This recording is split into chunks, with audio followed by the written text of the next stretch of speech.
My name is Raina.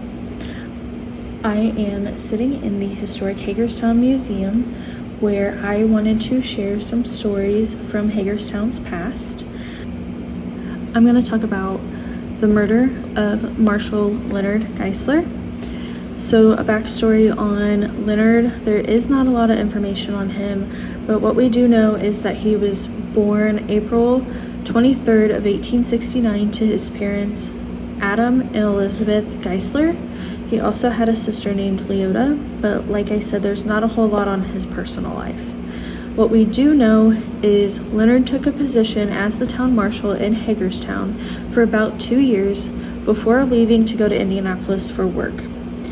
2 years later, he returned to Hagerstown and resumed his position as town marshal about a week before his assault happened.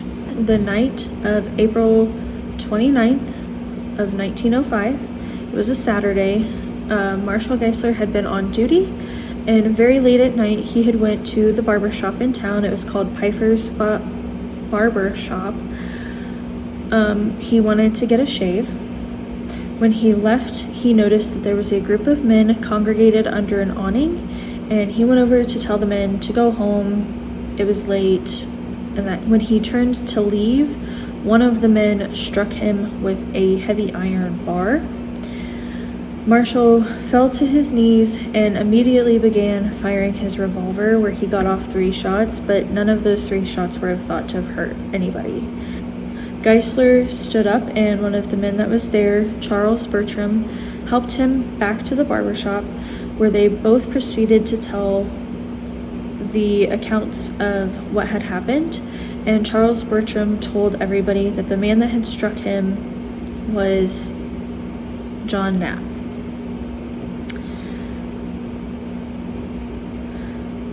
Charles and another man from the barbershop took Marshal Geisler to Dr. Stottlemeyer's office in town.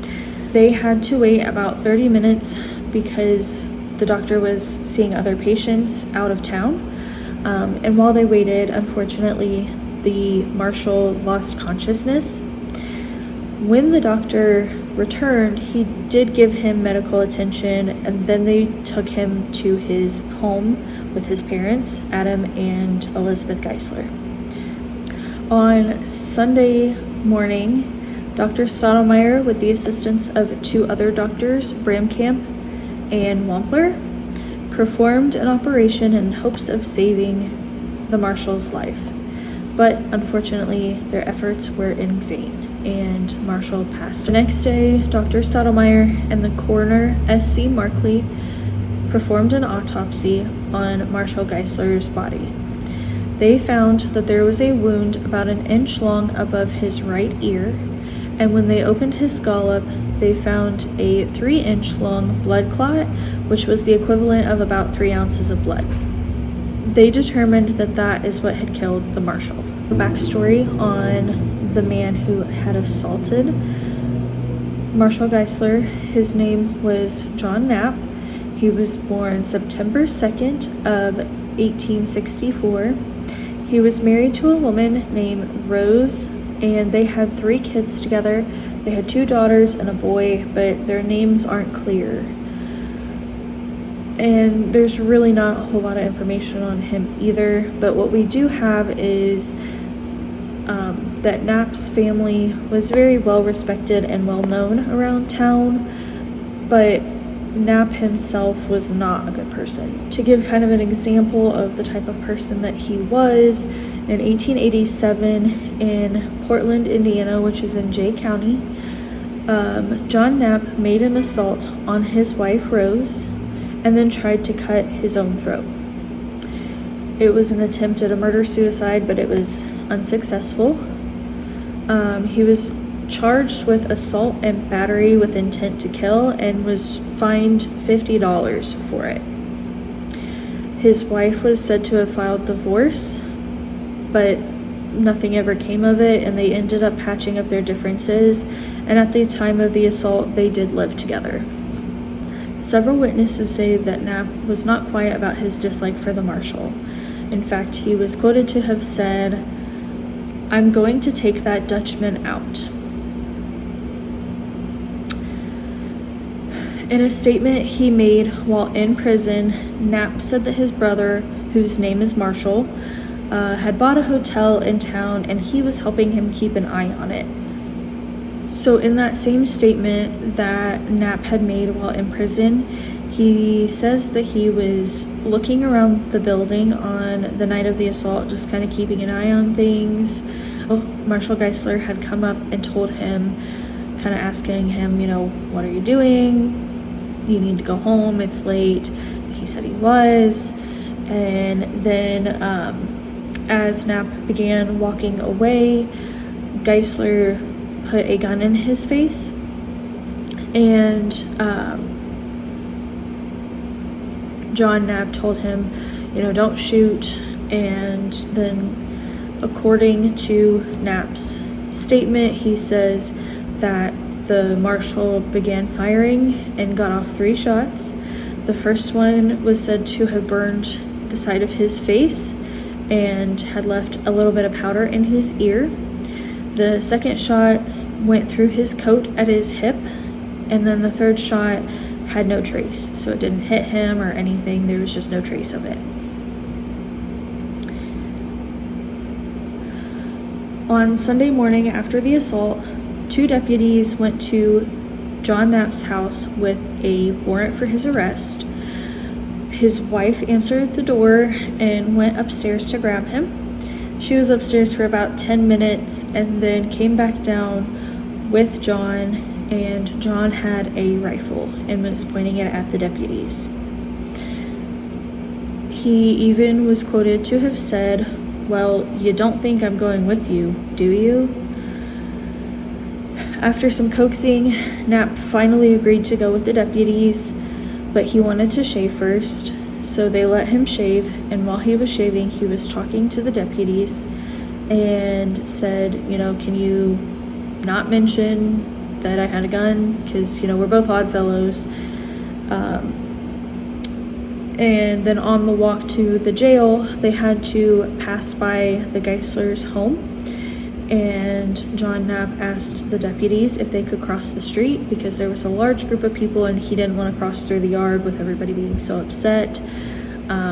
He also told the deputy that he didn't hit him, but he was glad somebody did because the marshal had it out for him. Rose, Knapp's wife, maintained that he was innocent and that he was home during the assault, and that she claims to have heard the 3 shots. At the time, it was difficult to find a jury. They wanted to find a jury that agreed with capital punishment, and there was not a lot of people that agreed. They ended up having to throw away one of the juries, in fact, because of that. One of the most important statements made was made by a man by the name of George Calamise. He was an elderly colored man that lived on the corner of Perry and Main Street, which was right next to where the assault happened. In his statement, he says, quote, "I had my home in the 2-story building at Main and Perry Street. On the night of April 29th, I was sleeping in the middle room upstairs. I was awakened by some loud talking. A few minutes later, I heard something fall to the ground. A second or two later, I heard 3 shots fired. When the first shot was fired, I jumped out of bed, but when the second shot was fired, I jumped back in. I did not leave the building until the next morning. The talking I heard seemed to be under the awning on Perry Street. I could not tell who was talking or what was said. The next morning, I saw spots of blood on the sidewalk." John Knapp was found guilty of murder in the 1st degree, and he was sentenced to life in prison in 1905. In July of 1913, Knapp was eligible for parole or a pardon, but he was denied. Knapp served about 17 years of his sentence, but then on January 7th of 1921, his prison sentence was taken from life in prison to 15 to 20 years by Governor James Putnam Goodrich. Prison records aren't clear, but John may have officially been discharged from prison on January 30th of 1922. Details of Knapp's life after he got out of prison aren't clear, but what we do know is he ended up in Osgood, Indiana, and on August 26th of 1924, Knapp was struck by a train and killed. Knapp's body was returned to Hagerstown for his funeral on August 29th at his brother's house in Hagerstown. He is buried in Brick Church Cemetery just outside of Hagerstown with other members of his family. As for Leonard, he was laid to rest on May 3rd of 1905 in West Lawn Cemetery in Hagerstown. He was held in high esteem by the citizens of Hagerstown and was fearless in the line of duty. Marshal Geisler was inducted into the National Law Enforcement Officers Memorial on May 13th of 2008. A candlelight vigil was held in Washington, D.C. for fallen servicemen all over the nation. I'm going to read Leonard's obituary here. Bear with me, I'm going to look down a lot. Leonard Geisler was born in Hagerstown, Indiana, April 23rd of 1869, and died May 1st of 1905. Aged 36 years and 8 days. He was the son of Adam and Elizabeth Geisler, who, with his sister, Mrs. Leota Weitzel, survive him and mourn for the touch of a vanished hand and the sound of a voice that is still. Lena was good and kind to father, mother, and sister, and at all times thoughtful for their comfort and happiness. To neighbors and friends, he was always good and willing to lend a helping hand in case of sickness or trouble. He was honored and respected by all good people who knew him because of his genial disposition and for his courage and bravery in the discharge of his duty.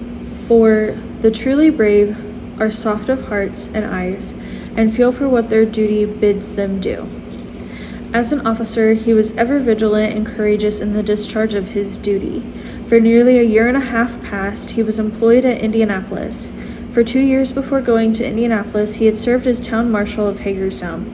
He returned from Indianapolis and resumed his old position as town marshal just 1 week before the day when he was received the fatal blow, while in the faithful discharge of his duty.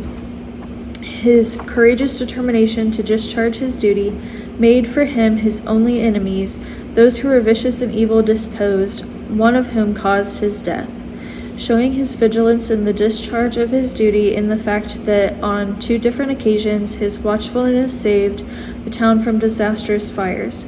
He was most cowardly assaulted while in the line of his duty, and because he was doing his duty as an officer, in his life and death is found as much of the stuff of which heroes are made as can be found in the bravest soldier who falls on the field of battle. The good people of Hagerstown generally mourn his tragic death. I want to thank you for sticking around with me and listening to the story of Marshal Geisler being murdered. I hope you enjoyed it, and I hope you come back next week.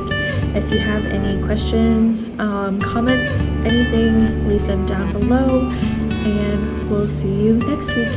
Thank you.